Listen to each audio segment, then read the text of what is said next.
The Word of God is alive and powerful, sharper than any two-edged sword, piercing even to the dividing asunder of the soul and the spirit, and of the joints and the marrow, and is a critic of the thoughts and intents of the heart.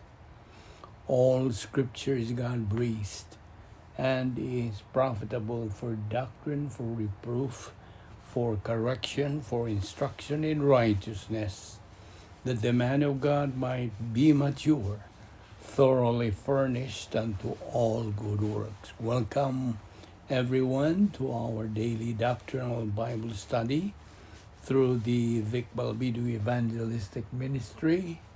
And so today, we will continue taking up the doctrine of salvation. Okay, so for you, believer, it's presumed you know what to do so you can be ready to take in the Word of God. Be sure you use the principle of 1 John 1:9, the rebound technique, so you can be filled by God, the Holy Spirit, and be back into fellowship with God. So you are ready to take in Bible doctrine. Not for you, unbeliever, it is faith alone in Christ alone. Acts 16:31 says, believe on the Lord Jesus Christ, and thou shalt be saved. Okay, now will you open your Bibles now to James chapter 1, verse 13. James 1:13. Now, it says, let no man say when he is tempted, I am being tempted by God. For God cannot be tempted by evil, and he himself does not tempt anyone. Now, tempted there is perazzo. And God cannot be solicited to evil. He does not solicit to evil. Now, sin, as we know, is acting independently of God. In Romans 12, verse 2, and do not be conformed to this world, but be ye transformed by the renewing of your mind, so that you may prove what the will of God is, that which is good and acceptable and perfect. Verse 14, but each one is tempted when he is carried away and enticed by his own lust. That's solicitation to evil. And back to 2 Samuel chapter 11, verse 1. Then it happened in the spring at the time when kings go out to battle. Romans 12:2. Again, God has not rejected his people whom he foreknew. Or do you not know what the scripture says in the passage about Elijah, how he pleads with God against Israel? Now, a person who uses his positive pole of his volition, he appropriates Christ as Savior. He believes in Christ. God instantly imputes eternal life to that believer, and that is grace. God in grace provided believers eternal life because of the believer's use of his faith in Christ. So when verse 2 says God does not reject salvation to believers, it means God has perfect integrity, holiness, and perfect righteousness, and that he imputes eternal life to them who believe in Christ. Now, here is God consciousness. Well, of course, God in English, of course, it is God. In Spanish is Dios. In Greek is Theos. In Hebrew, El or Elohim. Dios in Visayan. A person who has rejected salvation is never called elect. God is perfectly fair. He rejects salvation to a person who rejects Christ as Savior. You see, you still remember the 3 requirements to get saved. Number 1, knowledge of doctrine. Knowledge of the gospel. Romans 10:14. How then will they call on him in whom they have not believed? How will they believe in him whom they have not heard? And how will they hear without a preacher? And then the second requirement to get saved is positive volition to the gospel. And the third is the activated faith in Christ. Acts 16:31, John 3:16, and Acts 4:12. Salvation, as we know, is believing in God's solution to the sin problem of man. Rejection of Christ brings eternal insecurity, hence damnation and burning in the lake of fire forever. Now, if there are apostate believers, there are also apostate unbelievers. An unbeliever like Judas Iscariot was told by our Lord Jesus Christ, better for you never to have been born. That's in Matthew 26:24. An unbeliever has a horrible, terrible future in condemnation in the lake of fire. You see, God has a tremendous, great love for man, as delineated in John 3:16. God so loved the world that he gave his only begotten Son, that whosoever believeth in him shall not perish, but have eternal life. The wrong way to die for an unbeliever is to die without Christ. The wrong way and wrong time for a believer to die is to die out of fellowship, meaning he is in carnality. So, the kind of death he is facing is sin unto death. Every believer should always be aware of the R word, responsibility. God gave us freedom, but with it goes responsibility.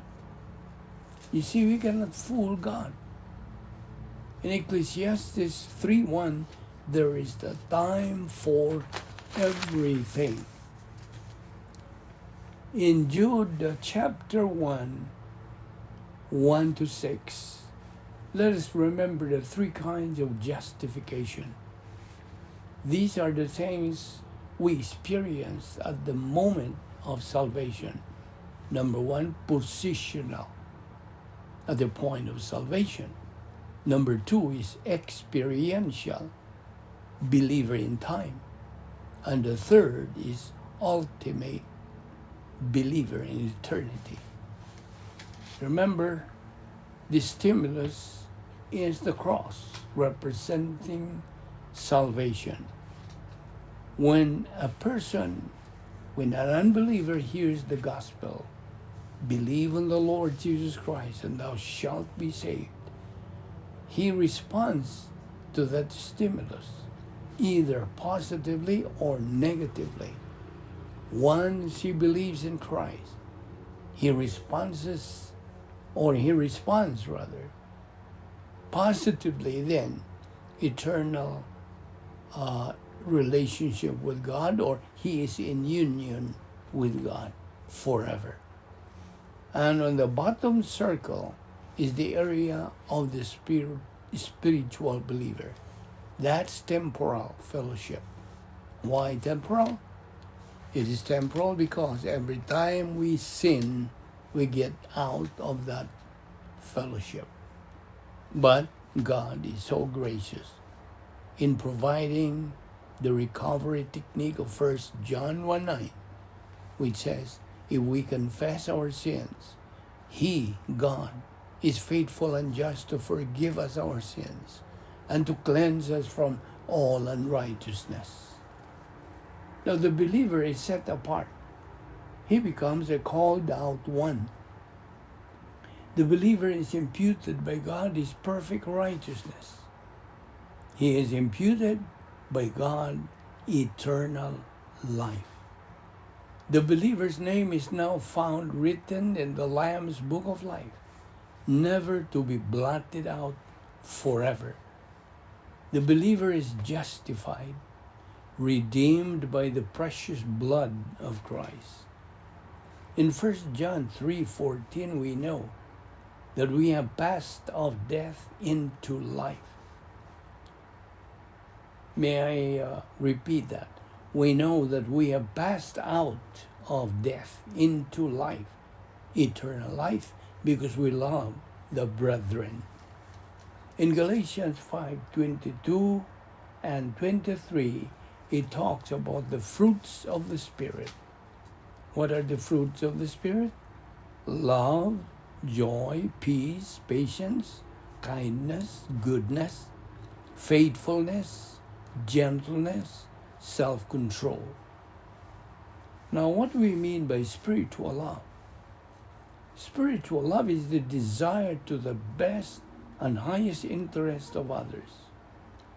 1 John 3:14 again, we know, or we have known, that we believers have passed or moved out of the spiritual death into the life, eternal relationship, or everlasting life.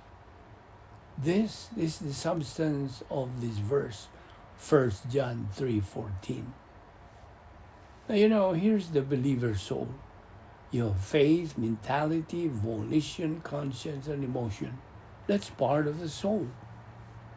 The gospel is the stimulus to an unbeliever. The gospel goes into the mentality of the unbeliever. It stimulates his soul, and the Holy Spirit convicts him of his sin. And if his volition becomes positive to the gospel, then his dead human spirit is activated. He is imputed God's eternal life. He is imputed God's perfect righteousness.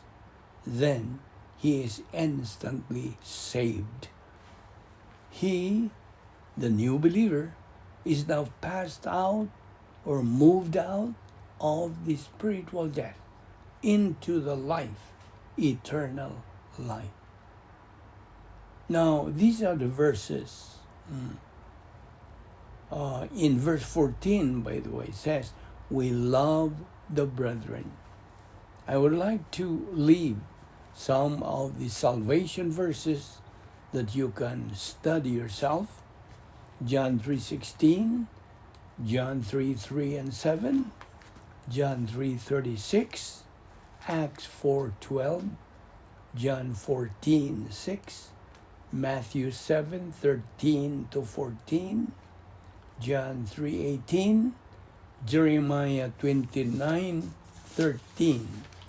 Salvation is soteria. Soteria is salvation. In verse 14, he who does not love abides in death. The death there is carnal death, out of fellowship with God. Verse 15, everyone who hates his brother is a murderer. And Amy, in murder, Amy, or he keeps on being a murderer, a man killer. Anthropopatholos, murderer. Hates there is the lack of the filling of the Holy Spirit love. Brother is adelphos. And more about the murderer, and you know that no murderer has eternal life abiding in him.